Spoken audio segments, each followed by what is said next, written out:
Volleyball बोला म्हणजे सगळ्या तसं माझ्या म्हणजे विशेष काही नाही, खेळाडूंना पण त्याचं मला नाही वाटत खूप काही कौतुक असतं म्हणून, कारण की आपण एक प्रकारचे लेबर आहोत. घाम गाळणं, खेळत राहणं आणि खूप बक्षिसाची किंवा निवडीची अपेक्षा प्रत्येक वेळी. आता ह्या लेवलला जेवढं व्हॉलीबॉल किंवा बास्केटबॉल खेळाडूंची मी मेहनत बघते, इतकी मेहनत आहे. बास्केटबॉल जे ग्राउंडमध्ये जे खेळणारे मैदानी खेळांमध्ये इतकी मेहनत आणि इतका घाम गाळायचा आहे, तिथे अपेक्षा न ठेवता घाम गाळत असतात सतत. पण त्यातनं जर समजा एखादे फळ मिळालं, आपल्याला काही फ्रूटफुल जर झालं आपली मेहनत, तर त्या प्रत्येकाला तो आनंददायीच क्षण असतो.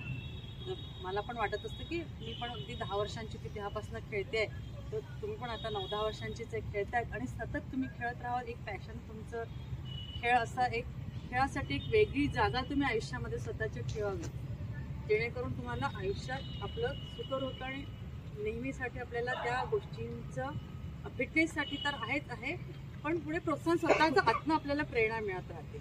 तर मी काय मॅडम आम्ही नॅशनल लेवलला आत्तापर्यंत खेळलेलो आहोत आणि रेफरिंग पण करतात आमच्याप्रमाणे, किंवा इतर पण वाल्मिक सर पण इंटरनॅशनल रेफरी, त्यांची मुलगी आहे. त्या सगळ्यांप्रमाणे तुमचं पण फ्युचर ब्राईट असावं, मी तुम्हाला पण आजच्या दिवशी शुभेच्छा देते, बेस्ट विशेष देते. आणि माझे